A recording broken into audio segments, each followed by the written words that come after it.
Қымбаттысың, қырсық мейлі шатынағын, есім ауған сыртымнан бақылағың, өлі сүйген өр мінез өкпешілім, ай менің түк білмейтін ақымағым. Жанарыңда мөлдіреп тұрады мұң, себебі де сол шығар ұнауыңның.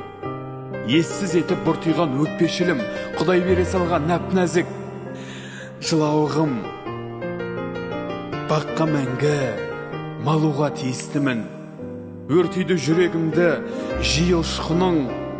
Тәңірден тілеп алған менің сұлу, алақанда өлмейтін пейіш гүлім.